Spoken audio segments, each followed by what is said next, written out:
Well, we are going to sit and we are going to share memories of our childhood and our life for our children. So, Dina, we are going to start with you and you're going to share your age because Dina thought we should all share our ages. So, Dina?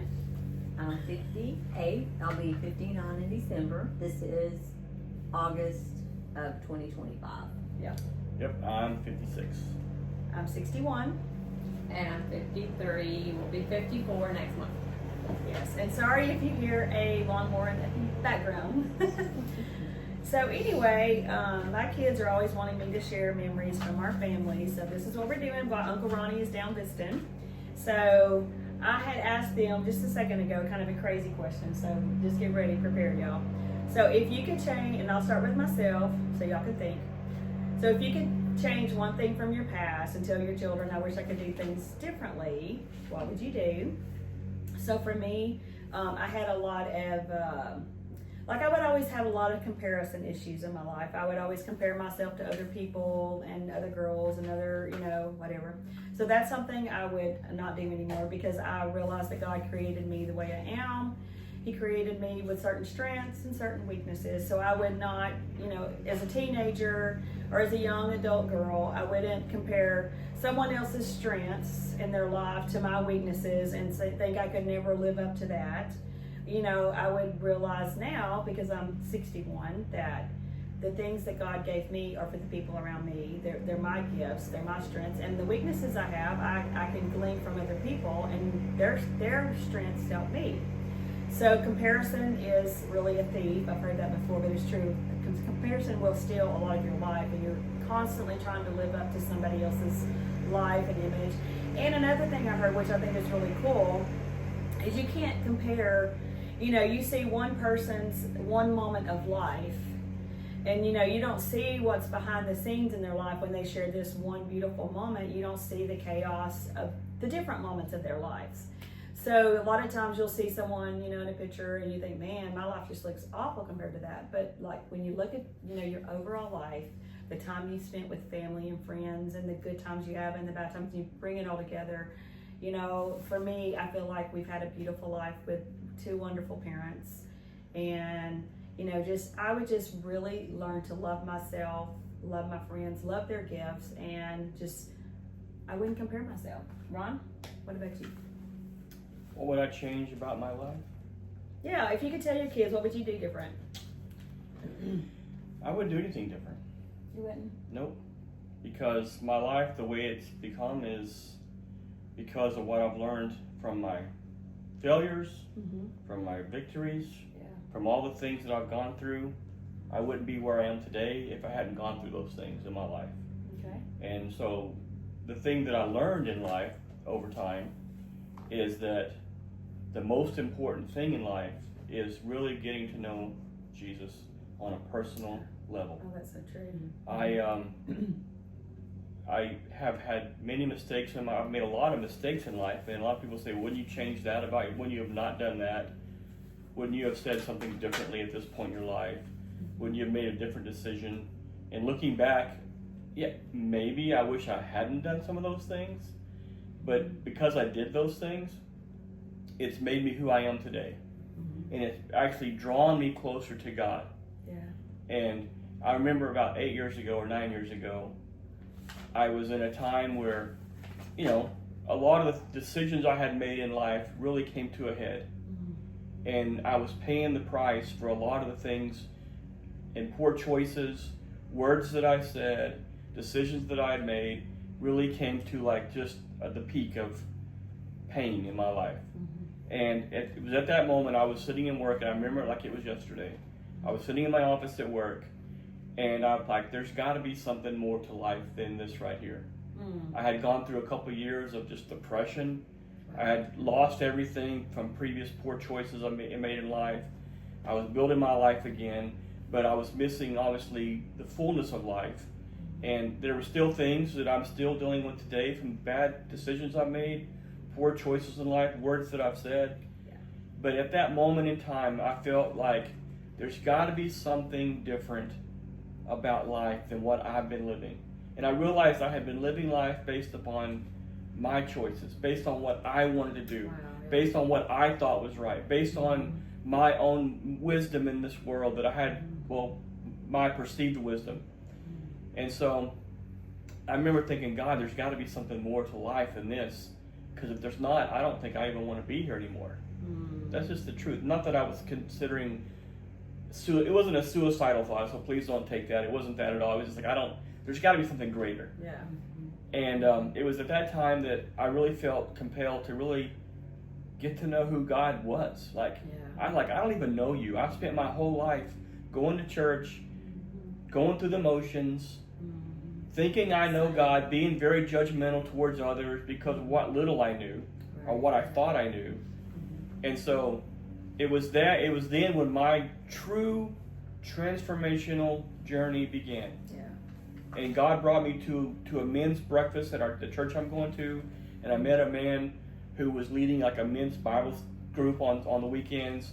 And to be honest with you, I said, I just got to go just to be around other people. I got to figure this thing out because I have no idea what I'm doing in life. Here I am, almost 50 years old, and I have no idea what life's about. Right. Really, it's the truth. Yeah. And I had so much hurt, and so much pain, and so much sorrow, and so much damage that I'd done to people. I had lived so much damage in the wake of in myself, in the wake, and so at that time I went to the first meeting, and they said, "Well, tell us about yourself." And I had so much shame. I just said, my name's Ron. I have a family.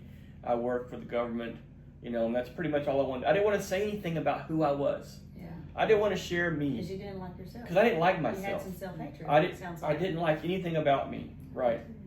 But over the last 8-9 years since that time, since I really decided, okay, I'm not doing it my way anymore. I'm doing it your way, God. So, would I change anything? No, because of that decision and because of what I've walked through the last 8 years, I know who God is as a person. I know what He's done in my life. I know how He's changed me. I know how He's taken away the shame and the sorrow and the pain. He's healed everything for me. I can walk now knowing who I am in Christ. I know who I am as a person. And even though there are still things that are unsettled, even though there are still things that haven't been fully healed in life, that haven't been fully resolved, it's okay because I know who I am, I know why I'm here, and I know who God is. And so, would I change anything? Not a thing, because what I've gone through brought me to where I am today. And that's what I would share with anyone watching this video. And one thing kind of like what I meant when, like would you change anything, is like for me, it's like what I could help to, to like make my children's lives better. Don't let people criticize you for who you are, who God made you, and don't hate yourself because you're not as smart as somebody, you're not as beautiful as somebody. You have weaknesses that you, like for me, I'd always see someone that could just create or paint something so much more beautiful. I love to paint, so I was like, I can't do that, but it's okay because like I haven't been given quite the gift. They had a gift of more influence maybe or whatever. Be who you are. But just really that's what, and just don't hate yourself, because I had so much self-hatred. I struggled with self-hatred for years. But anyway, Dina, we'll let you go. Before you go on, Okay, I just want to follow up on what you said. I think but what that really stems from is you got to know who you are. Oh yeah. And so the thing I would pass on to anyone else and things that I went through, like you said, I really wouldn't take from that because it made me who I am. You're right. Right. And if you don't know who you are, and you can't know who you are, I'll tell this to everyone listening, you will never know who you are until you know who you are in Jesus Christ and God who made you who you are. And He will show you who you are.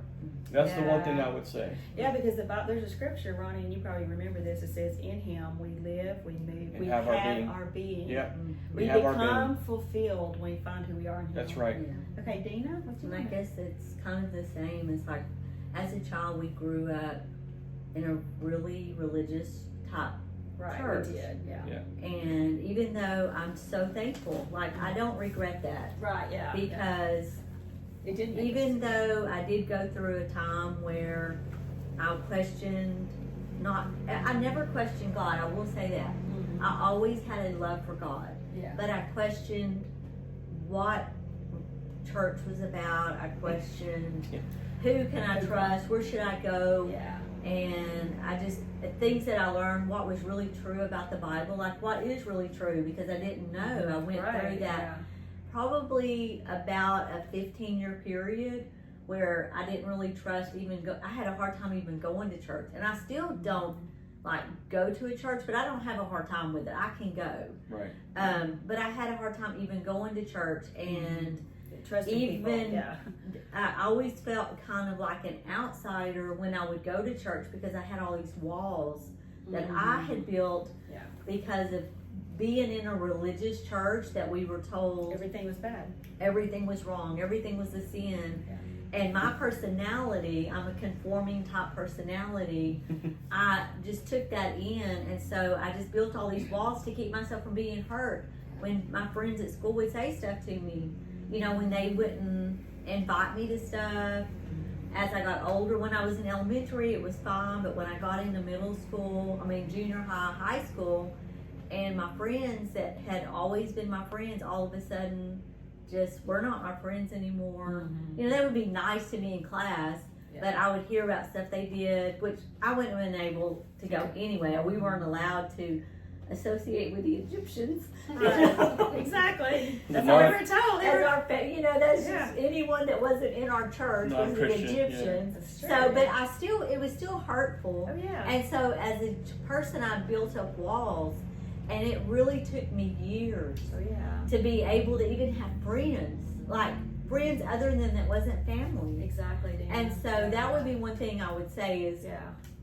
you know, try not to build up walls, but I know it's a process. You're gonna, you will, things will happen, Yeah. but just realize that everybody has things in their life that they're dealing with. Everybody has Everybody. walls. Everybody feels Yeah. like no one sees them Probably fully. this fully, because I guess you really can't see someone fully. You only see what they show. Right. Don't be too Yeah. scared to show Yeah. people who you are, because Yeah. people really Put want to masks know on. who you Yeah. are. Yeah. You know, don't be afraid that they'll reject you because of who you are. Yeah.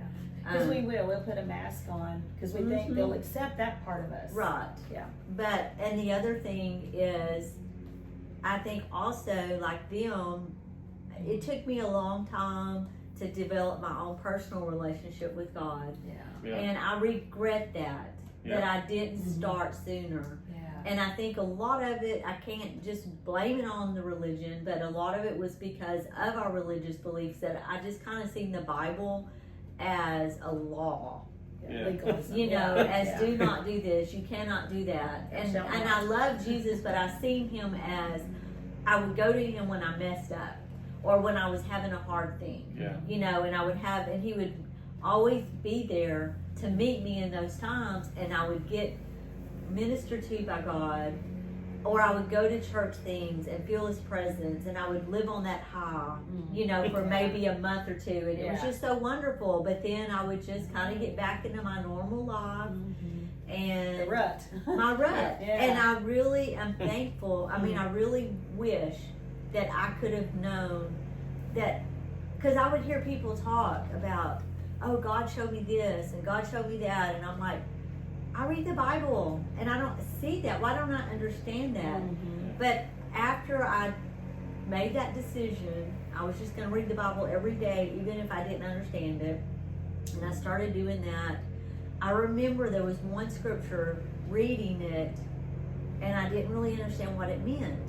And then it was about 3 years later, I read that same scripture, and I knew what it meant.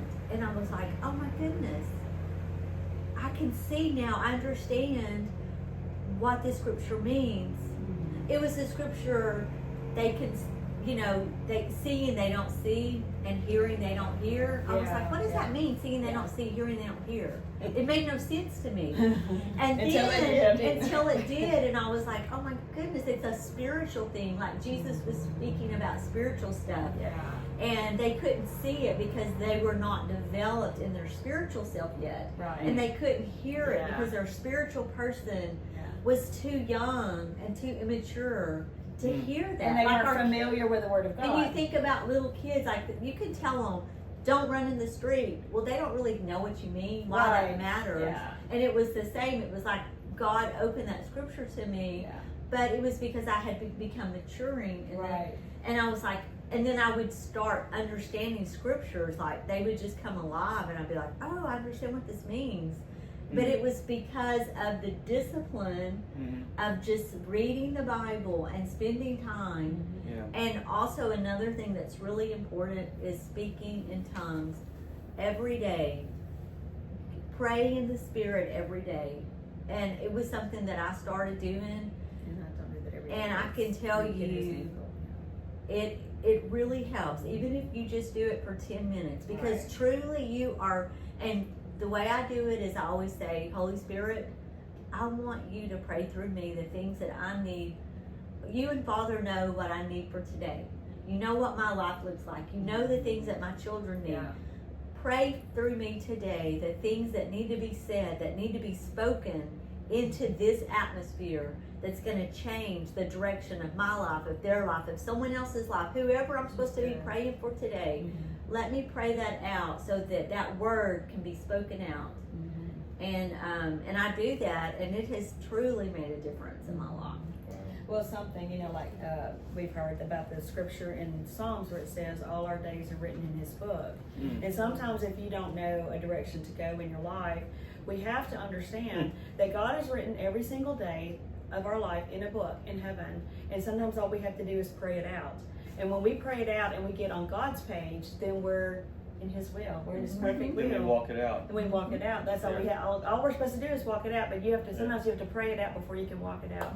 Yeah. So anyway, Teresa, our sweet little shy sister Teresa, Shy. she loves the camera. I don't love the camera. I wish I would. I don't know. I don't really have regrets either, but I wish I would have avoided, especially like in parenting, more trying to be a perfectionist. Like I Yeah. Yeah. want to be perfect. I mean, who Don't doesn't? we all? Right. And then I wanted my kids. I tried so hard to make them be perfect instead Yes. of just loving them where they were. Or, Right. Yeah. You know, learning to Yes. accept their flaws and my flaws. Right. Yeah. That's Yes. what I wish I could have done better. Yeah. And then all of the things y'all said, I wish, but I really also wish I would have found joy in just everyday things. Yeah. Like when you get, Like- as being a grandparent, the joy Yeah. you find in your grandkids, Yeah, that things aren't so important. Yeah. Right, just joy. Majoring on the minors. Yes. Mhm. I wish I do think that comes with maturity, because it has for me, because you want your kids to be perfect because you don't want anybody to judge them. Right. Mhm. Yeah, you don't want them to think, oh, that's that Lindsay kid, or Lewis kid, or Coward kid, or whatever. Yeah. I really think that as parents, of course, you do want your kids to be raised well, So, but Teresa, I want you to expand on that a little more about wanting your kids, or the way you raise your kids is you wanted them to be perfect. yeah, Not perfect, but there was Well, there was always a expectation of greatness. I would say. Yeah. Well, yes. and to me, we were raised with moralism, if Correct. you will. Right. And so Okay. I had this whole Good, Ron. you don't want them to, it's just all the things that they are important things, like not lying or stealing or cheating or all those Right. things. Yeah. But instead of focusing on the heart behind it or the whole picture, you just get so caught up in the thing that they did wrong Right. that you focus on that thing Right. Right. and you really miss the true lesson. And you want to correct it immediately, probably. And you will correct it in haste and maybe not in the right mood or spirit. Yep. yeah. And so you lose the point. Like there's so many teachable moments you can have with your kids that I get to have with my grandkids, Right. Yeah. but I didn't approach it correctly. Well, and let me tell We you all this, and I can love say Teresa that. because Yeah. she's got the most tender heart, and she has so much wisdom. She really does. She really is like a mother. God told me that years ago, and there's so much wisdom in that. And the thing is we don't even know how to be parents. No. We're learning. I mean, we were learning how to be parents as you become parents, because your parents can't tell you everything, and you kind of like mirror your parents a little bit. Yeah. We had a dad that was a military guy, and a mother that was.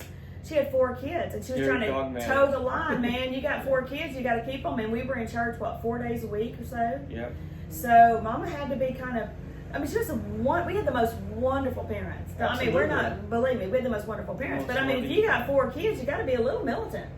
Yeah. Do this, and you got to do that. You got to get 4 kids dressed for church. My dad worked so many hours a week, probably 8 hours a week, Yeah. you know, as an electrician out in the oil field. And so, I mean, Mama did everything she could, and you know, all you know is just to do the best you can. She You don't was, know. she was working around the clock, raising 4 But kids. she probably didn't have time to teach us how to be a parent. She was just parenting. Is what I'm She saying. was So you don't surviving. know. And You don't- our dad, he hated us to sleep in on Saturday. Saturday morning, he would come knocking on the door at That's 8 true. o'clock. Get up, you know, let's get out, we gotta do this. Yeah. And I think I always was like, man, I wish I could just sleep in one Saturday. So what I did for my kids was I think some of the things that Yeah, our not parents the did opposite, yeah. that was like, I wish that Mom didn't do this. I wish Dad would have just let me do this. Yeah. I probably overcompensated that because I would just let my kids sleep to whatever. Yeah. Because I was like, oh gosh, I work all week. Yeah, if they want to sleep till 2 o'clock on Mhm. Saturday, that's fine. But Yes. that really wasn't always good because then Yeah. they wouldn't get their rooms clean. Yeah. It caused a lot of extra chaos because I Yeah. didn't make them get up and do things. Right. Yeah. And like my mom, her house is always just perfect. And so I was like, I'm not always going to have my house clean, but then I would let it get too far, Yeah. you know, to where it was just so much. Yeah. And like she would, you know, if we folded towels and put them up, they had to be, if we didn't fold them the way she did, She would redo she them. would redo them. Well, I would just let my kids fold them, and if they fell out of the cabinet when someone else Right. did, oh Me well, too, Dina. you know, because I was like, hey, you folded them for me, thank you. Yeah. You know, See, mine had to be lined up, all facing Yeah. the same way. Yeah. Mine had to be like Mom's too. Yeah. Okay. So. Yeah. Okay. yes, I mean, so that was Yeah. the things like that, because I would be like, man, I could never get the towel perfect enough, you know. So my Yeah. kids, I didn't care if they rolled it and stuck it in there. Okay. Yeah. 'Cause- I think I took on the military gene from Mom and Dad. And my kids will probably tell you when they were younger that I was very strict about them doing things, and you know, so I think I took that from Mom and Dad. Things Yeah. like Teresa was saying, I wanted them to learn these moral lessons, and if they made a mistake, I wanted them to immediately realize the mistake they had made, and I would correct them immediately without really teaching. Yeah. Like I think what you're getting at, Teresa, was that you're teaching them a lesson, but they don't really learn the lesson because all they learn is they're punished for doing something wrong. Yeah. They're not learning why do they do that wrong thing? What is wrong Yeah. about it? What is Yeah. wrong about What it? is it? Yeah, Yeah. like, What's why wrong did you right? do Why, that? why What was was I even going- wrong? What Yeah. was going on? What Right. caused you to do Yeah. that? Like Right. kind of finding the root of it. Oh, Yeah. Yeah. Yeah. Sure. Okay, so now that we did all that, so what did you do? What's something you did right? And I'll just say this about myself. I think I always stressed how important our family was. Mm. You know, and because all families, I know lots of families, they don't even get along, they don't even hang out. I know people that just won't even talk to their family. And so one thing I always stressed in our family was how, you know, like you always prioritize your family, even your extended family. We prioritize, when our family's coming into town, we prioritize that. When we have whatever, aunts or whatever, we honor that. We prioritize family because family really is a gift from God. Yeah. So that's something I did do right. Ron, Yeah. what would you say? I would say what I did right is learning a lesson from Mom and Dad, which is never stop doing. Ooh. Don't quit when tough times come, Mhm. because tough times come to everybody, Yeah. and you don't even know when it's going to happen. Yeah. And there are many times in life when I've gone through a lot of tough times. Don't get me wrong, I've gone through a lot of hardship. Oh, Ronnie would have. Let me tell y'all, he could have a couple of Lifetime movies. I mean, we all can. True story ones. So, but every day when I would wake up in the morning, and many times when I was in like really in the throes of a hard time, I just wanted to give up. Right. Yeah. I wanted you've to been throw through in the some hard towel and stuff, say, yeah. you know what? It's not worth it. I just want to pick up a bag of nothing, move across country to nowhere, and hide somewhere, and just start a whole new life that no one knows Yeah. me. No one. You know how many times I thought about that? But every day I would hear my dad in the back of my mind, you know, chin up and keep pressing. Yeah. He would say that to me. Making- Get your chin up and keep moving. And so the one thing that I think that I am proud of through all the tough times I've gone through all the struggles I've gone through, you know, and all of us can say this, is I had something inside of me, some drive inside of me from my parents that I believe came from Mom and Dad, Yeah. instilled within me, and even the Holy Spirit, Oh, of course. to Yeah. not when tough times come, tough people will just tough it out. And you got to keep going. You have to pick yourself up by your bootstraps. You got to keep moving. You go. You don't stop. You don't give up. Today is a hard day. Tomorrow's going to be a hard day. The day after that's going to get better. And then it's going to get better. Before you know it, that tough time you were in, that mountain in front of you, you climbed it, you're past it, and you see the rearview mirror. Yeah, there's more mountains out front of me. Yeah. But if I'm looking behind me, there's a lot of peaks that I've climbed over. Yeah. Because I kept going. Yeah. Never stop going. Just keep moving no matter what. That's the one thing I'm proud of myself of. And I will say this, talking about like we were just kind of laughing about Ronnie having a Lifetime movie, but the truth is, when you read the Old Testament, it's kind of like reading a Lifetime movie of the Bible. I mean, the thing is like the people like Daniel, the people like Joseph, the people that God David had a call on their life. They went through a crucible in life, and so when you feel like, we're talking to our children here, like when you're going through a hard time, don't feel like God just, like, what's He got against me? The thing is, there's greatness in you. Yeah. And that's the truth, is there's greatness in you, and there's things that have to be worked out to be like where you can deal with people in the right way. That's right. And sometimes you have character flaws. We all do. We all have character flaws that God is like exposing to ourselves, and like, like when my son died, it was a crucible, but it was like, you know what? I never had compassion for people. When I lost my son, for the first time in my life, I knew what it felt like to have real pain, where I could have compassion for people in loss, because I never would have had that. And I don't think God took my son for that, but I'm thankful for God that I learned compassion. And so that's what I mean, because if you read the Old Testament, it's really like one Lifetime movie. It really is. And the pain that the people went through, and all the stuff, it's just life. It is life. We live in a broken world. Okay, so Dina, what is something? So this is one thing that Mom and Dad always taught us, that I really feel like I carried with me with my kids in my life, is that we were not allowed to ever, we always had to love each other. Oh, Mom and Dad never let us have, if you fought or whatever, everyone, you shared your stuff, you loved your brother, you loved your sisters, you forgave each other. Right. Mom was determined that we would always be close. Yes. And that we would just, we loved each other. Yeah. And I think I did take that with my kids. Whenever they would, get to fighting or say ugly things about each other, I would make them kiss and make up. Be friends. I would make them get to a point where they're, they could forgive each other, and they wouldn't hold that grudge, and not allow them to keep that. Right. And always have compassion for other people. We always accept, other people in our lives that were different than us. Yes. If someone was weird and their friends would, other people would say, I wouldn't let my kids say ugly things about other people. I would be like, you don't know what's going on in their life. You don't know. Yeah. And we always were the house that all the kids wanted to be at my house because they felt accepted. And that's because Mom and Dad taught us that. Yes. Yeah. They taught us to accept people. Yes.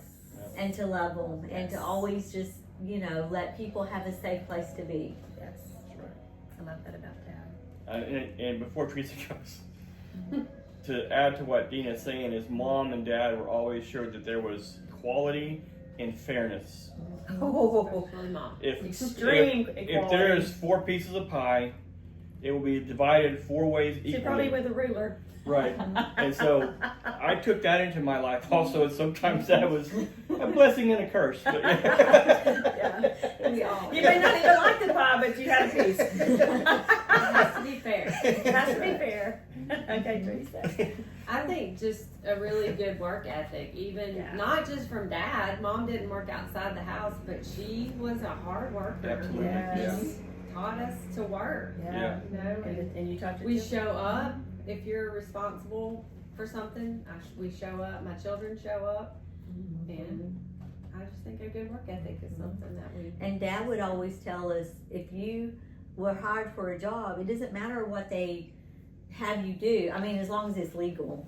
But you didn't say, well, no, I'm not going to clean the toilet, because that's not what I was hired for. Yeah. You were paid a salary, and you do whatever your employer wants you to do. Whatever needs to be done. Whatever needs to be done, because they're paying you to do that. Yeah. That's good. Well, one memory I have of Dad is, and we'll all get to, share a memory or so, is like our dad loved vacations. And our family was on a very limited income because he was an electrician, so he made decent money, but my mother didn't work, so 4 kids, anyway, but he would save up. I remember because he was an electrician, he'd get extra pieces of wire here and there, and he had this big can, and he would just throw this wire in there for a year, and then at the end of the year, he'd burn all the plastic off, and he'd have all this copper, he'd go sell it, and then he'd get a little bonus, and then he'd take us on vacation.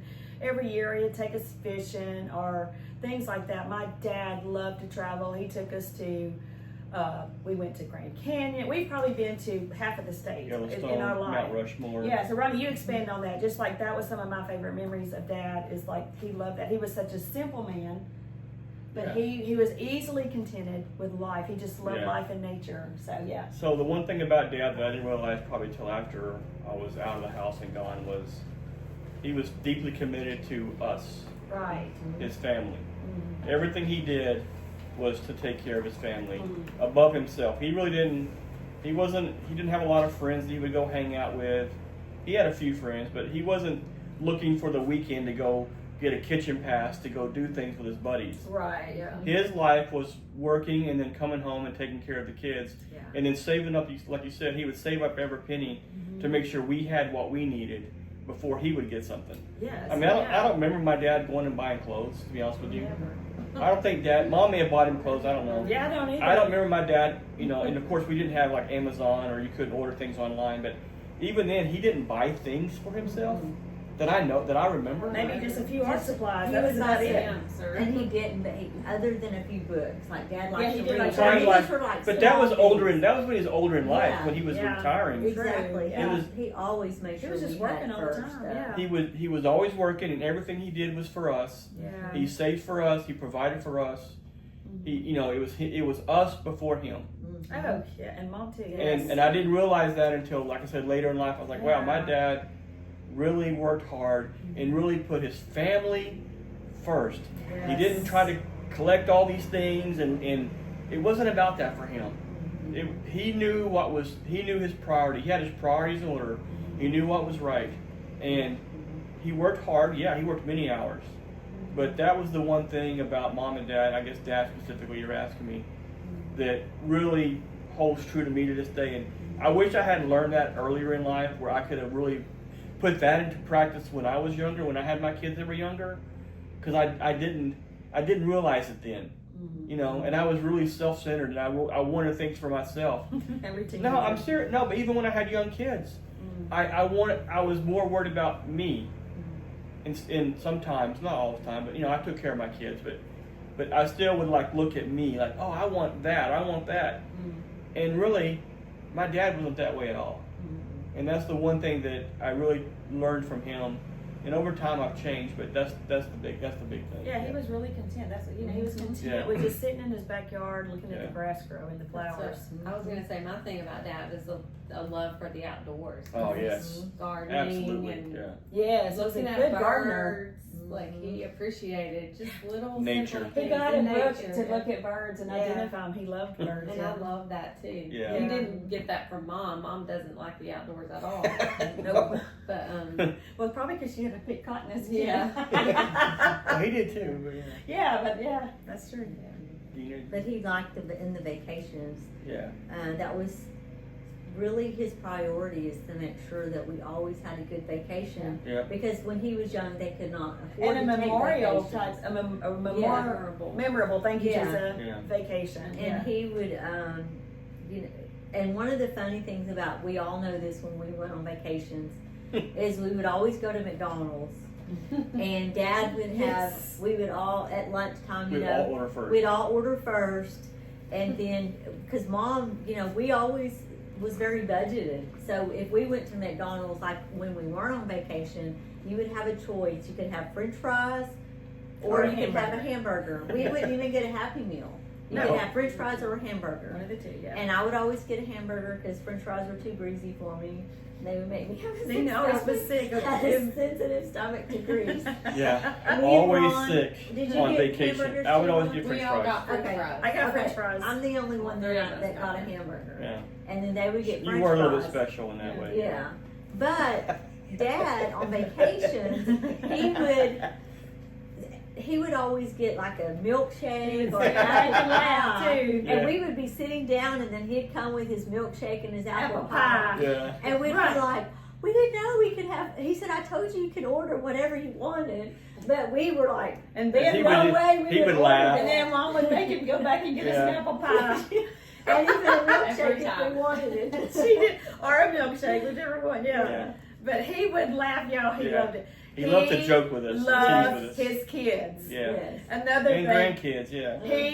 He would wrestle with us on the floor till we would cry uncle. Oh, He yeah. Or would belt line. the belt Or line. the- We had belt line. Had a game, yeah. He would I would never he would play games with us and he'd cheat like the devil because he was so competitive and he would laugh at us and yeah he was He was full of life, he was yeah. a wonderful dad. He wanted us also not just like she said the memorable thank you vacations, but he wanted us to see things that were important. Like he took us to Mount Rushmore. Yeah. We went to Minnesota, then we went up into Canada. We went to like the Grand Canyon and Yellowstone, Colorado, the And we national saw park. that Indian. Petrified Forest. What's the Indian? Oh, the big on the mountain? horse that they were like. They're still carving it. Yeah. The black. I don't remember what it's no, called, no. but we got to It's see near Mount it. Rushmore. Yeah. We got to see it when it was even less than it is Just now. barely Yeah. getting started. Yeah. So I mean, we've been to so many states. I was trying to count it out one day, and I was like, I couldn't even count them all. Utah, Oklahoma, Colorado, New just Mexico. Colorado, New Mexico. We went to the World's Fair one year. Yeah, New Yeah. Orleans, Uh-huh. 1984, yeah. Yeah, so I mean, we've been all over the country as children, because he wanted us to see. Oh, and his favorite thing is going to look at the what do you call the veteran those landmarks. Ron, Yeah. you tell me about that. The landmarks of Monuments. monumental places. Like the World War II monuments and the Vietnam War monuments and the Civil War monuments. We probably saw every one on the Yeah. way to wherever Any we were going. monument, any landmark in America, he would stop to read. If He we would were stop to close. read the inscription on it. Yeah. If We we were even I- got to yeah. go to Canada because Yeah, we we went went to to see Canada. my grandmother in Minnesota. I just had one memory that I can't stop from not sharing. This is Yeah, when share it. Dad would take us airhead hunting Oh yeah. in West Texas. After it would rain and the wind would blow, Yeah. he because he worked in the oil fields, he knew where all the oil pumps were in the middle of nowhere in the land. It was just nothing but oil pumps in the desert, really. Yeah. But he would know where to find these arrowheads from where Indians would, when they roamed across the Llano Estacado area where we were. He kind of knew where they were, and so we would go out and look for these arrowheads, and we would always find arrowheads. Yeah. And sometimes we would find like little camp area where they had camped, right? And you would find little beads, like different colored beads, and that was the highlight of my life. Oh yeah, I with him. remember those. Going yeah. arrowhead hunting with Yes, Dad and so just fun. searching and finding those arrowheads out in the Yeah. middle of nowhere. Yeah, it was. To me, that was like, wow, this is awesome because I am picking up something historical. Yeah. Yeah. That know that maybe 100 years ago or even longer than that, there was an Indian right where I'm standing, a Native American, that was his life. He was roaming across the plains, and now I'm standing in the same spot as him. Dad loved And that. Dad Yes. loved to tell the stories like that. And Yes. yeah.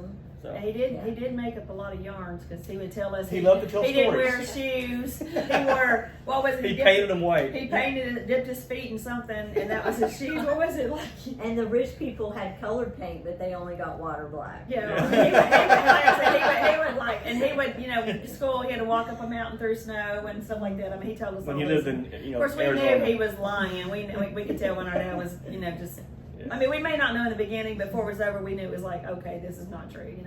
Have us all laughing He loved to and tell stuff like stories. that, and yeah. So now that since we've done all this about Dad, so let's just think about something that we love about our mother. And I know it's probably all going to be the same, but I'll say this one because I know what everybody else is going to say. My mother is a very disciplined person, and I wish I had more of her discipline because my mother, from the time we were young, like I remember young, and she would walk and she would drink her 8 glasses of water a day, and we would go walking with her every day, maybe a mile or 2 a day. Do y'all remember going and just walking? I mean, she's such a very disciplined person.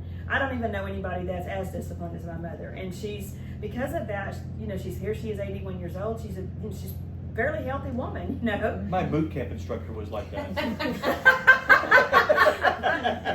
No, I'm teasing. Teresa, what do you want to say about Mom? I'm sure you have. Well, that made me think of because I used to not like to talk in the mornings, and she would always want to go walking in the morning. This, I think y'all had already all left home, and so we would go talk. I would go walk with her in the mornings, but she would just talk the whole time. She would talk, and I would just listen. Yeah.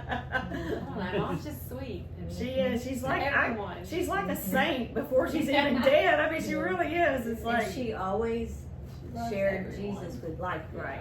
Jesus was the most important, that we knew that we Yes. had, that our family was a family that served God. And I'm so thankful that Mom taught us that. And even when she went through a really, I mean, we all went through it, but it was harder for Mom.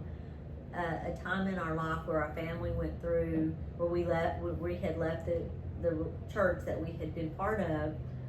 And even in that time, Mom wanted to make sure that we wouldn't get bitter. Yeah. I mean, she Yes, did. She yes, really yes. kept us Yeah. from getting bitter, and that because we just knew that the way we knew it is because Mom made sure that we understood that God was still good and He was love, and we couldn't really say anything about maybe the people that would look weird at us or wouldn't talk to us. Mom wouldn't allow us to just talk about that. Oh no. You just had to. You forgive them. Yeah. They don't know. They don't She's still- understand. And Yeah. so I'm so thankful for And that. one thing I wanted to say about Mom too is Mom is very naive and simple-hearted Christian, devoted to God, but she's not, like some doctorate or anything. But she's very childlike and just devoted to God. Yeah, And I love that about Mom. The one thing I'll say about Mom, really expanding what Susan and Dina and Teresa are all saying, is she's, disciplined, simple. But I've been around a lot of people who have a lot of, degrees, Education. Right. PhDs and whatever. Mhm. Mom has multiple PhDs in wisdom. Exactly. Exactly. She's not educated Right. in the ways of this world, Exactly. but in wisdom, Yes. the way she raised us. Yes. I mean, we would listen to Dr. James Dobson every day on the way to school, and Chuck Swindoll every day. And those wisdom principles that these PhDs, Mom put into practice. She didn't just, actually she could have been on their show every day telling them how to raise a child Yeah. in wisdom and in love, because it was simple, but it was yet profound in the way she raised us to love, to care, to forgive. You're talking about that time when we went through a time in the church where we kind of left this one denomination, and it was very hard. Yeah. It's very hard on Mom, and I will never forget Mom telling me one time, she set me down and tell me, if you don't forgive them, how can God forgive you? Mhm. And I mean, talk about a wisdom principle that I've taken with me Right. forever. Yeah. Even to this day, I remember that she forgave someone who did her so wrong. I want people to hear this. Mom was done very wrong by another person, other people's, treated so badly, yet she told me to forgive them. And not that she just say it, but she walked She did it it. out. She She walked it lived out. it, Yeah. and she demonstrated it. And that I carry that with me to this day. And anytime I've been wronged, I'm like, God, I have to forgive them because you forgave me. Yeah. How am I to hold on to something when you forgave me of all the things that I've done? And it's because of Mom taught me that. Yeah. And it was, again, she was not highly educated in the ways of this world as far Right. as educational systems are And concerned. not even, like, she didn't even. She got her GED. She went later and got her GED. Later in She life. quit school when she was in the Ninth Right. grade, I 10th think. or 11th. But she Anyway, is a PhD in wisdom, She I'm telling you is, right now. truly. Yeah, Yeah, and she I'm walks it thankful. out. I'm Yes. thankful that she taught us that, because Yeah. that really is the most important principle of life, is to forgive Yes. others. That's because I was thinking that even after your divorce, Ronnie's divorce, like the people that split off, the families, Mom never quit loving them, the other families, and she showed us, how important that was. The people that y'all were divorcing and their families, that Right. Yeah. Oh, yeah. how it's just Mom. I don't think anybody could say an unkind word about Mom. Oh, I know. So I want to do this one. I guess I don't even know how much we recorded. How far is it? 44 minutes. Okay, so we have a little bit of time left. So I want to share this. Wait, before I do this, y'all, I'm sorry I'm having to do this in the thing. It's okay, Harold. Do you mind texting Bobby and tell him we're recording, and I'll I'll do call that. him in a minute. Yeah. So anyway, I wanted to share this also in our memories for y'all. Is I wanted to share just memories of my sisters and brothers, and y'all can think of this yourself. But I had a minute to think about it. Not much more than that, but some of my favorite memories of So each just so other. everyone knows, Susan came prepared to talk about things, and we're all put on the spot to talk about things. So if her explanations are profound and beautifully written, of course she had time to prepare. We're She supposed to had just notes. come off the I top of my had about head. a minute to prepare. I didn't write it down in a minute. This was just literally the top of my head. Front and back. Yeah. So me, one of just memories of Ronnie when I was young. One of my favorite, literally, probably one of my favorite memories of Ronnie when he was little was that when I was little, also I taught him how to read. When he was, I think he was 4 years old, if I'm not mistaken. I taught him through a book because I had my books that I had learned to read in that we had carried on from, we still had them. And I taught him how to read words before he went to kindergarten. And I loved the time that I had with him doing that and just teaching him. And he really did learn a lot of words. And I remember that he had really, he had a gift. Woodworking. He did, built mama stuff. Did you build a gun cabinet or? Built a gun cabinet and a china cabinet. Yeah, like he had. And the little night. Nightstand, so Yeah, forth, yeah. that and this one I have to share because this one is hilarious.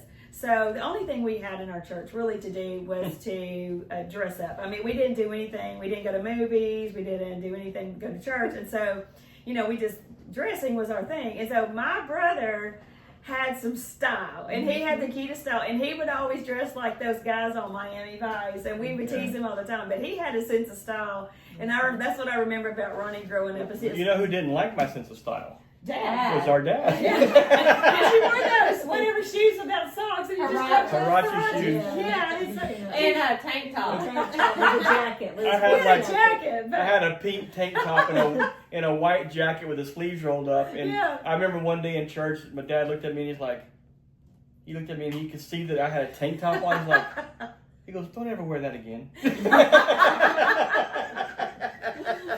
was funny.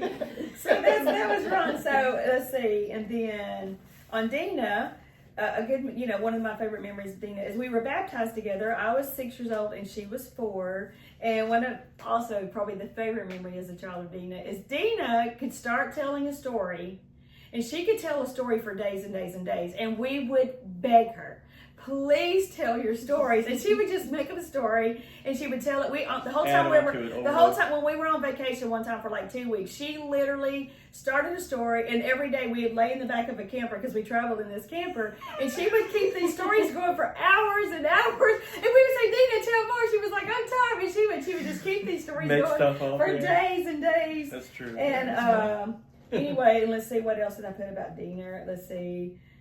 Oh, and these are also two kind of spiritual moments that we had when we were young. I don't even remember where we were living at this point, but I remember waking up one day in the middle of the night or something, and we were both speaking in tongues. We were praying in the same tongues, and we woke and we had the same dream, and I don't remember what the dream was.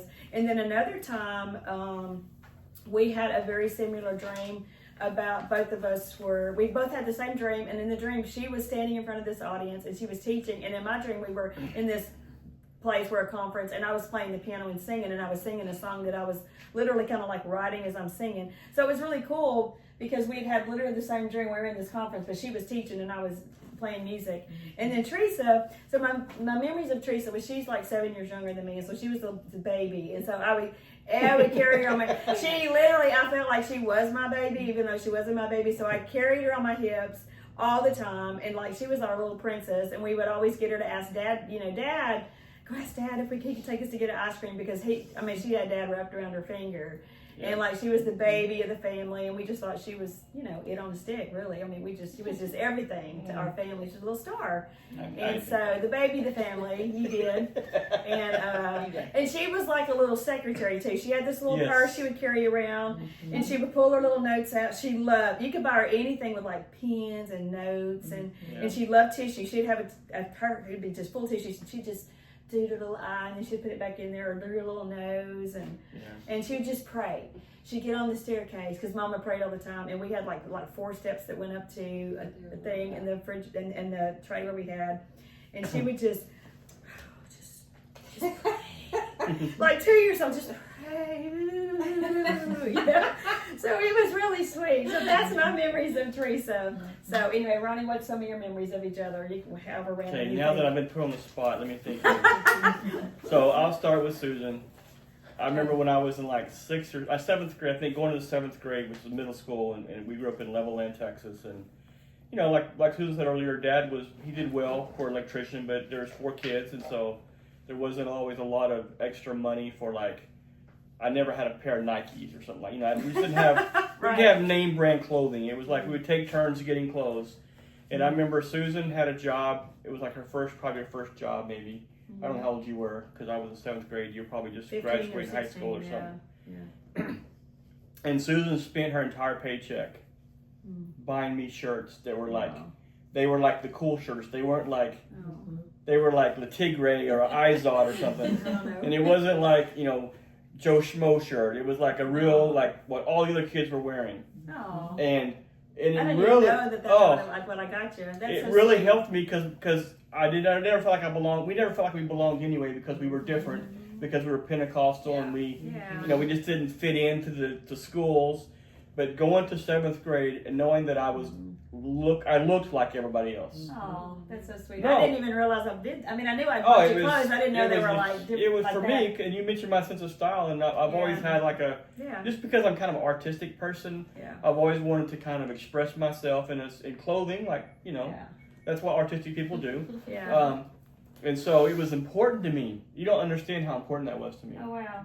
Oh yeah. That I could really look like the other kids and Yeah. fit in. Yeah. And so That's sweet. I love that. that's the one thing about Susan that I just, you know, I can't forget. Dina, I love Dina, her stories, sweet, clearly her man. stories. Dina was very competitive. Y'all may not know this.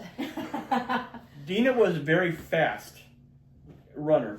Oh, And yeah. I could never run as fast That's as true. I could never run as fast as Dina when I was a Races all kid. the time. And she would That race was us great. up and down the I sidewalk. remember that. I forgot about And that. Dina would just blow us out of the water. I forgot about that. And it too. would make me so angry because I'm like, I'm a boy. She's a girl. Even to the sticker patches. Oh, she could run anywhere. It didn't matter. Yeah. Dina was like lightning, man. She was fast. And she was good at basketball. She was good at sports. And I don't think I really appreciated it, but I was always trying to beat Dina. You know, I always wanted to beat Dina. And so that was like, Dina was You were a boy, Dina was like probably. my sports idol. If I could have her in the house. Dina was my sports idol, you know. I just wanted to be as fast as Dina. That's hilarious. I remember that, but I forgot. myself as competitive. But you were, oh my God, Dina, you're so fast. You beat all the kids. You did. You beat every kid. You beat You all the got kids the sticker patch. In the neighborhood, you beat all Yes. the kids. I do And remember another that. story about Dina that I think, it's probably not funny to Dina, but what's funny for me, is when she was 13, I think, or when did you have your braces? When I was 13. She was 13, she had her braces. And we all, like Susan said, we wrestled all the time. I mean, I wrestled with everybody. I was always holding my sisters down, and then they would get tired of it, and they would all hold me down and beat me up or whatever. And one time, Dina was running from me or running something, and she fell down, and her braces got stuck. Oh, in, I remember her that. braces got stuck in the shag carpet in Mom and Dad's bedroom. Oh yeah, I remember that now. And instead of helping our sister out like good brothers and sisters did, we left her there, laying on the shag carpet with her braces caught, and Bless she her was heart. crying. And you know, that sounds Oh. mean now, I know, but to me, it was such a funny thing. That just kind of shows how we were. Like we loved each other deeply. Yeah. But we also were but we just- also fought like kids, kids Just fight. to You kind know. of give the background on that, we were supposed to be in bed, and Mom and Dad got home, and we were still up, so we Yeah. were all running to go Running to to go to bed. bed, that's right. So y'all had to get to bed. So we left her in Mom and Dad's bedroom, stuck to the carpet I got as they're pulling in the driveway. So, Okay. but Dina was always like, you know, I would tease Dina on the school bus. Like, they would drop me off at the school bus to elementary school, and Dina was always in the back. And as soon as the bus would drive away, I would yell, "Beaner, wiener, beaner!" And she hated that. I know she hated it. But that was like to me like the highlight of my day to Sunday school, knowing I was embarrassing my That's sister hilarious. Dina That's in the hilarious. school bus. Oh. Yeah, Teresa. Oh. So I have a lot of, Teresa and I were the closest in age, and so we were always very close. Yes. We fought all the time. We wrestled all the time. She was such a nuisance as a child growing up. I just wanted her to leave me alone 9 times out of 10, and she always wanted to be around me, which was, you know, it's, You were her idol, yeah. yes. And so, Yeah. but the thing is, like Susan said, I remember Teresa always. She was the secretary. Yes. No matter what was going on, she would have little notes. She would take her little notes. Yes. She would, if we played, And she still is. we played restaurant. She was always the waitress, coming around taking our order. Yeah. But I remember one time when I was in junior high, there was this kid on her school bus. That's what I was gonna say. His name is Monty. You want to share it? I was gonna tell that from my memory of you. You can share it. I'll share it because Yeah. this was something that was special to me. There's this kid named Monty. I'm not gonna embarrass you, Monty. I'll say his last I'm name. not gonna say your last name if you ever watch this. But every day on the way to school, Monte would just hit Teresa on the side of the head Oh. as he walked up the aisle, and he would say, pull her pigtail or something, and say something to her. And I just, I was very compliant. Dad didn't want us really fighting people. Mom didn't want us fighting other people. So I really wasn't a fighter as far as that's concerned. But the last day of school, I was just like, okay, I've had enough of Monty. And Monty, for those who don't know, Monty was a gold glove boxer. He wore the satin jacket with the gold gloves on the back. Remember him. So he was a tough little remember kid. He him, was a yes, tough kid. He was a yes. year younger than me, I think, or Yes. 2 years younger than me, which didn't matter. I mean, I was a He small was in little runt. between us. Yeah. I was a small kid anyway. I was a runt. But this last day of school, I had made in my mind, if I see Monty today on the bus, I'm gonna tell him to leave my sister alone. Well, Monty gets on the bus. Sure enough, and I'm sitting beside Teresa this time. I never sat with her. I would always sit in the back with the cool kids, and she was at the front, and Monty would get behind her and tease her the whole time, and she would always come home crying. Well, this day I said, you know what, I'm sitting next to my sister. So I sat down right next to her, and sure enough, Monty gets on the school bus and says something to her, and I immediately jump up, and I just punch, bam, right in the face. I punch Monty right in the face. And he jumps up, and so we're rolling in the bus. I mean, and I know Teresa thinks I beat Monty up. Monty beat my face to a pulp. I lost my contact. I was on the face down on the seat. He was hitting me in the back of my head and stuff. Somehow I pulled up enough nerve. I jumped up and I just kicked Monty with my foot. And when I did, he fell backward in the school bus. And he didn't even know what to do. He was like caught off guard that someone actually, I think, punched back, and so he stopped. And then by then I was at the school, so I just got off the school bus. But Monty never messed with Teresa again. Although after school, you don't know this, Monty came to our house because he really wanted to finish the fight, and I'm like, I ain't fighting you ever again, dude. Just leave us alone. And that was the last time I saw Monty. But I just, Teresa, we were close, and I hated her for always bugging me. But that day, I wanted to protect her. I feel like if no one does this, no one's ever gonna do it. And I remember that about I love little that. kids. Yeah. Yeah, I did too. That's funny. Who wants to go next? I think it's Teresa. Tracy, you want to go next? Oh, go ahead. Doesn't matter. I was going to say, so my memories of Susan was kind of similar to how we all looked up to Susan because she was our oldest sister. And I always thought she was so beautiful, and I wanted to learn how to fix my hair. Susan was always good with fixing hair, and she could sew and put clothes together. And makeup. And I was Tried to like, sneak man, makeup I wish on. I could, dress like she was. But she would always include us with stuff. Yeah. And like when we went to church camp, which was really the main thing that we would do, she would always she wouldn't leave me out of her friends. She would make sure that I could be part of them if I wanted. And she had her own friends, but I never felt like I couldn't hang out with her and her friends. Yeah. And so she was always that kind of sister that always wanted to make sure that we were welcome to be with her anytime. And of course, there was times that I felt she got a little worldly. I was a little rebellious. And I would pray for her, and I would find, her lip gloss that had a little tint, a pink Intercede in at a it. young And I was age. A little bit of like, pink. oh, Lord, please help her to go to heaven. Deliver me. Deliver my us from sister evil. from evil. And I was, Don't let her I be took the all of that Egyptian. stuff a lot more serious. That's was, That's awesome. she always was our protector, Yes. and you know, we always knew that she would just be there for all of us. And then Ron, I always thought he was, I knew he was smart, but I always felt like he thought he was smarter than he was. Because he would tell us stuff and we'd be like, no, Ron, that's not true. But it would always turn out to be true. Like he knew so much, and I'd be like, how does he know all this, you know? But he, yeah. Hear that, Debbie? She was judging him just a little You know, bit. it's like, hey, that's not right. He can't know that. He's younger than me, you know. But he would be right. I was like, how does he know this, you know? That's And then funny. him and Teresa, they would wrestle.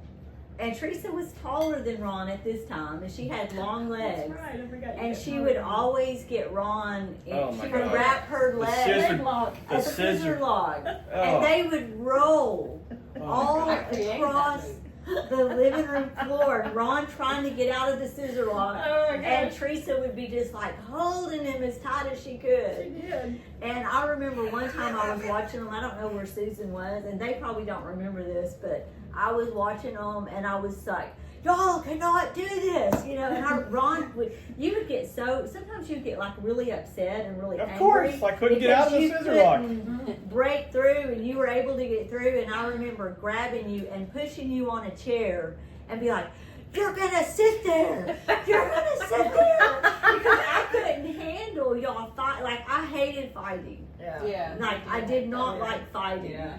And I was having to watch y'all, and y'all were fighting, and It's Ron so was funny. so passionate about he was gonna beat Teresa up. He was He gonna was win. the one that always wanted to yeah, fight. he wanted to though. fight, and I was like, "You're gonna sit in that chair." He probably don't remember that I don't because remember that. I was so upset that y'all would not quit fighting, and I was having to watch y'all. That's Uh, hilarious. That's funny. But yeah, Ron was, and he would run around outside, Okay. and he was always playing and had a lot of. He was always kind to like the little neighbor kids. He would play with other people, and then when he was a little bit older, we had some boys his age, and they would just always, you know, pick on everyone. And one of his friends had a crush on me. Remember which one of your friends of the two had a Yeah. crush Martin, on was it me? Martin? Yeah, Yeah. and I'd be like, oh, because he would want to come over, and I knew it was because he had a crush on me. Yeah. All, And I had a actually, crush on all of him, my which And you had a crush on let me just all of my friends always had a crush on all my sisters. Not me, they didn't. Yeah. Your older sister. No, even my younger sisters. Yeah. No, not when we were little. Yeah. Yeah, but Ron was always so stylish too. I remember the Don Johnson age, and I thought he looked Yes. so cute. Yeah, you he know, did. was Don so Johnson had the stylish. Miami Vice. But my main memory was that how smart he was, and I would be Yeah. like, he can't know that, you know, but he did. He Yeah. was really that smart. And still am. Thank you. And then Teresa, kind of what they were saying about her, but she was our baby, you know, so we were always kind of protective over her in some way, but we would always tease her too. Oh yeah. Because so bad. she was kind of we were talking about this, It she was a was. hypochondriac. Oh my God. Yes. And so if anybody was sick, Teresa would also have the same sickness. So when we would want to do stuff without her, which is really sad, but we were older. I mean, she was a lot younger than us. And we could convince her that she was sick. You know, we would start getting a little sniff and be like, my nose, you know, I think my nose is running. I don't feel real good. And then we'd be like, Teresa, you don't feel good either. You look like you're sick That's too. so mean. And then she would start feeling bad, and then of course we would recover, but she would still Immediately. be in that moment, you know, Thought she she was felt bad, sick. so we'd be like, well, we'll be back later, you can just We take want you it. to get to feeling You better. need to feel better. We were a little manipulative, maybe. She was the baby sister. I mean. It was funny. Yeah, but she always did have the Kleenexes in her purse. Everywhere So we went, funny. she always had to have Kleenexes. And she was always the popular kid compared to all of us. Yes. We were Oh, never my God, popular, but yes. Teresa had all the remember friends. that And too, because yeah. when I was older, she would have all these Compared friends. to us. They got to Well, come compared to over. us, yeah. There were more youth. There was when- more when youth. I was Yeah, Same. because there was no one my age. Yeah. Except for I did One or have two this people one growing guy up, friend. You Yeah. know, he was really my best friend. Yeah. But I didn't really have anyone in our church that was my age. Yeah. So I didn't Everybody have was older any than like us or, friends like Yeah. that. But Yeah. Teresa had. We were like, man, she's Teresa so was a popular. cool kid at school. She's Yeah. so Yeah. cool. Compared So to us, cool. for sure. Oh, okay, Teresa, put her on the Okay. spot I here. know, I love this. Other than, I'll go down from that end. Other than being a tattletale, because Gina always told on me and Ronnie, Yes, and we always got in everything. Oh, trouble. all the time. And me too. I'm telling me too. I was thinking at the time, and I don't really know, when Dad made the master bedroom our bedroom. Oh yeah. And so we had two Oh. beds in there. But Susan would never let us sleep with her. But it was like every night we tried to come up with a plan Sneaking in my bed. to sneak into her bed. And I don't know why. I was Like, a grumpy grump of sleep. It was just a thing to get onto her nerves. I guess. Yeah. But that was one of my favorite memories because we were always like trying to figure out what we were going to do To to wake me get. up and get in my And bed. we would get kicked and hit and beat every time. Every night we would do that, but we would still try. They would roam all over the house because they would go get Ron in another room to bring him in here and try to do whatever they were doing Yeah. every night. It was like this We were game trying to they figure out played. how can we sneak in the bed and not wake her up. Yeah. Yeah. Oh my gosh. And then I was gonna say the thing about the school bus, but there was something else we did about that. Just reminded me about getting up in the middle of the night. There was a song Oh, that we yeah. would sing. Romeo and Juliet. Oh yeah. And that would trigger each other. That was the Like, song. They're That getting was to the row. signal that we were gonna get up in the night. Yes. And what? Do something to We were just slow gonna me roam into around the bed. house. We were gonna walk around the house at night when everyone was asleep. For I have no idea why. To get back in my bed. No. Eventually Probably, to that get was in my probably bed. it. But yeah. Yeah, And we I would knew what sing y'all were Romeo doing and because I Juliet. recognized the If we song. sang It was a Romeo and nightly Juliet. thing. Yes.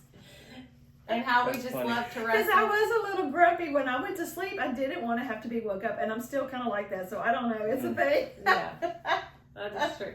One of my best wrestling moves that I had on Ron after the scissor kick was heeling him with my heel in the thigh. In the thigh, yeah. Oh, Which that's saved hilarious. me when I got married because I used that on my husband. He would try to hold my head under the covers and poop. And she Oh would my gosh. find that the worst part of the muscle and just like drive her heel into my Yeah. thigh, and it will decapitate, it will incapacitate you. I could Yeah. not move. Yeah. That was a good one. That's Yeah. funny. Susan, when I don't remember how old I was, but I remember laying on the pew and you would like dig in my ear with the I would always bobby want to clean pin. your ears out because I With the bobby pin. whatever I had. And yes. I remember, cause you would fix my hair, and I would have the little you would do spit curls. You'd be trying to make spit curls, and I was telling you to stop once during church because you kept doing the spit and it stunk. And then Brother Ford over the platform called us, like got onto us over the platform, Girl. and then we got in so much trouble when we got home. Yeah. But then also when you came back from Jackson with all those dresses. Oh yeah. Gunny sacks. No, they were like formal. Oh. dresses. Oh. Because the church Here is- they just dressed up, and I mean even the guys. Oh, I mean yeah. it was like that's all they had, and I mean I'd never seen anything like it. It was almost like the Hunger Games for Pentecostals. I mean, That's But we had so much fun Yeah. with those dresses Dresses. for I- years. and And acting Melissa out. and I wore those dresses, and Kim. Yeah. And acting up and acting out. I mean, One more memory of Susan when we would take vacations. So there was 4 of us, so we had to sit in the back seat, Yeah. and we would all get to take turns laying across Oh, each yes. other's lap. yes. And so we would all get to take our hour nap or whatever, laying across everyone. And then when Susan, 4 kids in a back seat. Yeah. it was her turn because at that point in our life, believe it or not, Susan was a lot taller. I was like a and giant bigger compared to them, and than I'm not all a of us. giant. Oh We yeah. were- I was we a were little- all- you matured slower, and then I was a lot younger. slower. Yeah, so Susan had matured fast. Of course, she stayed at that place. Yeah. Yeah. yeah. By the time she was in 7th grade, she was fully matured. Well, we Yeah. didn't mature until older. Yeah. So she was so heavy to us. Yeah. And she would lay across our 1 lap, second. like maybe a couple minutes, and would be like, I would start "So sprawling. heavy." I didn't get it all. In other words, I didn't get the minute. I didn't get the Oh, hour she's sleep. so I had to heavy. get on the floor if I wanted my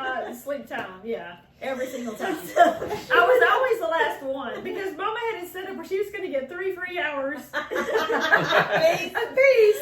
Yeah, knowing, you know, she knew this, Yeah. that I was never going to lay on their lap for an hour and get my time with my legs aching after 3 hours of holding kids. But you know, you put 4 kids in the back seat, and someone's gonna get tired when it's just like, oh, I'm so Yeah. tired. Well, you just crossed my line. Sorry. Yeah. I remember taking a nap in the windowsill. Yeah, and I sometimes guess yeah. I would lay on Yeah. down on the floor. Yeah. Well, too. you know, there were no seatbelts or anything. I mean, Of course, there was. when We didn't wear took the seatbelts trip back in in the the day. camper that year in Yeah. the truck Dina because I got would to- get car sick. Yeah. I got to sit up front with mom and dad Yeah. with the air conditioner. Yeah. And we were in the camper rolling around. Yeah. I would lay on the hump on the floor, but then that hump would get really hot. Yeah. I guess really whatever was hot. under the what's underneath the car, and it'd be like this thing is like 1,000 degrees, man. Yeah. Imagine 4 kids sitting though in the Yeah. back seat. That's a lot. And we didn't bring games or anything with us. We didn't have Before seatbelts. TV We played the or, like, ABC phones, or- yeah. We just played made our own games. games. ABC Yeah. game, yeah. Yeah. Flag game, ABC game, States game where States you can find game. all the states. Yeah. Certain cars you'd call out or whatever. license plates, yeah. Yeah. Okay, well, so we've shared a lot of things. So I'm going to give everybody opportunity if they want to just say a last little something to all our kids. This is for our kids. So would you tell your kids anything? You know, is there something you would like to tell them special, a memory, or whatever? Love Just any you, little we thought. love you. I love you. Bye. We A love little you. thought. And Ronnie, you have anything special to tell anybody? I mean, just the greatest thing you've heard today is love. Yeah, Yeah. and family. It's family And love. I would Yeah. say Family's the this. most important. Make time for your cousins, Yeah. for your Oh. grandmas. We didn't talk about family reunions, so yeah, For make your- time for everyone. Make time and you know, don't prioritize everything in the world over your family because there will be no one that will ever love you, Right. pray for you, contend for you more than your family. And that's something I've learned over the years. I know, you know, probably early in my life I would Yeah. probably prefer my friends over my cousins and things like that. But now that I'm older, I'm like, the most important thing to me is my family, and family always has your back, or they should. And you know, it's so important to make those strong bonds with family, you know, and love each other and forgive each other, never hold anything. I mean, even if you see the flaws in each other in your life, we're all flawed people. Yes. But there should be nothing like religious, doctrinal, or there should be no differences so great that you can't mend the fences in your life, because it's not worth the pain that you can cause somebody else. I mean, because we don't know what they've walked through. It's caused whatever issues in their life, but to just prioritize your family, love your family, and you know, make it a point to reach out to each other and love each other. And Dina? one little gem that mom shared with us, even recently, is someone's soul is more important than your feelings. I love that. A soul is the most important. Mama, you're sitting right here. Can you come over here just for a second? Just sit right here between me and Teresa. Sit up. Yeah, just for a second. Come over here. We want to. My mom is our little. She's our little jewel. We love her. Mama, what do you want to say just to all the grandkids and stuff as we share these memories? Isn't she beautiful, our little mama? Yeah. She's so I love beautiful. all of y'all. I was just thinking how much I appreciate all my children because of them being raised to love and to respect each other. Even when they was cutting up, they still respected. If someone else would come along and do something, they was there. And that's what's important, is to love and respect your family, and also to love those that you meet. That's I right. just want to thank God for what He gave me, a wonderful family. Mm. Oh, okay. Beautiful. Thank Well, you, for Mom. our children, Ronnie, why don't you just say something as we end our thing? Just say whatever. Just to give a word of advice to your nieces and nephews. Okay. If I were to give anyone a word of advice, it would be this. Nothing in this life is more important than your personal relationship with Jesus, followed by your relationship with your family, followed by your close relationship with your friends. Pick out friends who are going to support you and do good for you, not try to bring you down, but build you up. I look at the life of Jesus and the 12 disciples. That's really what I want to. I think the thing is, Jesus had 12 disciples that he called to follow them, but he also had 3 close people within that circle Oh yeah. that he really would confide in. One was a family member, which is James. One was a friend, and one was someone who challenged him, Peter. And so in my own life and in your life and all your lives, I would model that what Jesus showed us is keep your friends close, keep your family closer, but most importantly, let Jesus be Lord of all of your life. Oh, that's good. That would be it. Funny. Yeah. Oh, that's beautiful. And to all our children, we love you. We do this for y'all. And anyway, just keep each other, keep God first, like Ronnie said. And anyway, we love you guys so much. God bless.